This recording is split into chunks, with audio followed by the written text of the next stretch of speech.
Hi students, నేను మీ physics Ramesh sir from right path YouTube channel. ఈ రోజు మనం విద్యుత్తులో కూలుంబ్ విలోమ వర్గ నియమాన్ని చదువుకోబోతున్నాం. Today we are going to discuss about Coulomb's inverse square law that is very important in 10th class, in intermediate and for DSE school assistant students. చూడండి, ఇది మనం చేసేటటువంటి వీడియోలన్నీ కూడా 10th వాళ్ళకి, ఇంటర్మీడియట్ వాళ్ళకి, అదే విధంగా స్కూల్ అసిస్టెంట్ విద్యార్థులకు, తెలంగాణ ఆంధ్రప్రదేశ్ విద్యార్థులందరికీ కూడా ఉపయోగపడతాయి. కాబట్టి మనం అందించేటటువంటి రైట్ పాత్ అందించేటటువంటి వీడియోలను చక్కగా మీరు ఉపయోగించుకోండి. మీకు సంబంధించినటువంటి వాళ్ళకు కూడా షేర్ చేయండి, సబ్స్క్రైబ్ చేయండి. ఓకేనా? మనం టాపిక్ లోకి వెళ్దాం. మనం ఇప్పుడు చెప్పబోయేది coulombs inverse square law. So రెండు విద్యుదావేశాల మధ్య ఉన్నటువంటి బలాన్ని మనం తీసుకోండి. Q1 Q2 ఆవేశాలు స్మాల్ r దూరంలో వేరు చేయబడ్డాయి. సో వాటి మధ్య బలం F proportional to Q1 Q2, F proportional to 1/r square. ఈ రెండు కలిపితే కూలుంబ్స్ ఇన్వర్స్ స్క్వేర్ లా అవుతుంది.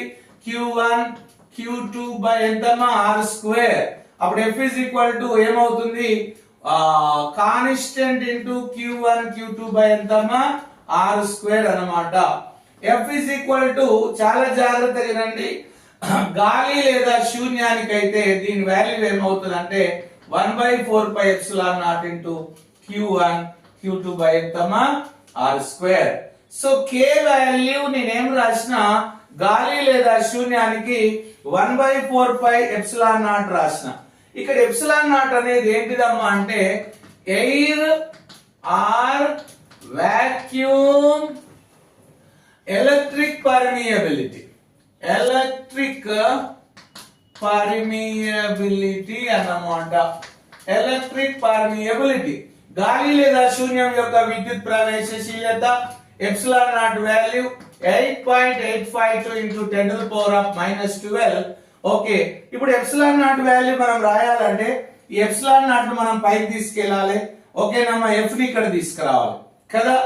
ఓకే, ఆవేశం అంటే కూలుంబ్ ఇంటూ కూలుంబ్ ఏమైతుంది? Coulomb square. న్యూటన్ కిందికి వచ్చింది ఫోర్స్ అన్నమాట. దీన్ని మనం ఏం రాయొచ్చు? Coulomb square per newton metre square. కానీ మనకి ఇక్కడ చూడండి, ఇక్కడ ఉన్నటువంటిది ఏంటిది? 1/4πε0. 1/4πε0 వాల్యూ మనకి ఎంత వస్తుంది? 1/4 అంటే 4. ఓకేనమ్మా, పై అంటే 3.14. ε0 వాల్యూ ఎంత? 8.852 into 10⁻⁻12 కదా. ఇదంతా మనం సింప్లిఫై చేస్తే 1/4πε0 వాల్యూ ఎంత వస్తుంది? 9 into 10⁻9. ε0 కిందికి వచ్చింది కాబట్టి యూనిట్స్ కూడా ఉల్టా అవుతాయి. Newton metre square per coulomb square. So direct గా మనం ఈ 1/4πε0 వాల్యూ ఎంత వేసుకోవాలి? 9 into 10⁻9 వేసుకోవాలి. ఓకేనా?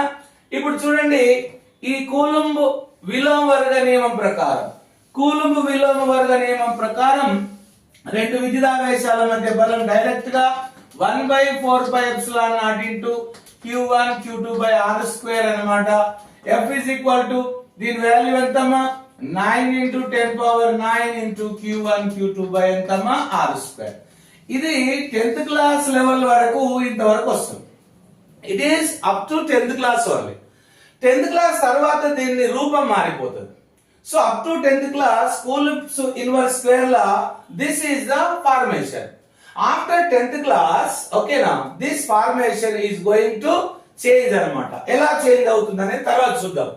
ఫర్ ఎగ్జాంపుల్ చూడండి, నేను జనరల్ గా 16 coulomb and 4 coulomb charges are separated 2 meters distance. Find the force between these two electrical charges. అప్పుడు F is equal to ఏమైతుందమ్మా? 9 into 10⁻9 into Q1 అంటే 16, Q2 అంటే ఎంతమ్మా? 4 అన్నమాట. ఇది Q1 Q2 by distance square అంటే 2 స్క్వేర్ అన్నమాట. 2 square కి ఏమైతే చెప్పండి? క్యాన్సిల్ అవుతుంది. అప్పుడు F is equal to ఏమవుతుంది? 9 6 54, 9 1 9 5 144 into 10⁻9 ఏమైతుంది? న్యూటన్స్ అవుతుంది కదా.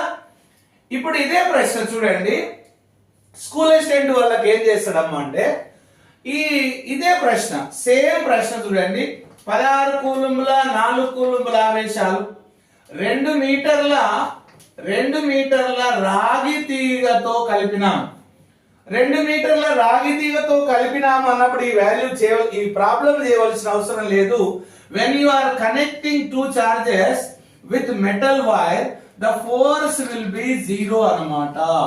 వాటి మధ్య బలం 0 అవుతుంది. ఆన్సర్ డైరెక్ట్ గా మనం 0 పెట్టవలసిన అవసరం ఉంటుంది. ఈ విధంగా కూలుంబ్స్ ఇన్వర్స్ స్క్వేర్ లా మీద, కూలుంబ్ విలోమవర్గ నియమం మీద ఇంకొక పార్ట్ 3 వీడియో వస్తుంది. దాన్ని జాగ్రత్తగా చూడండి. లైక్ చేయండి, షేర్ చేయండి, సబ్స్క్రైబ్ చేయండి. Thank you.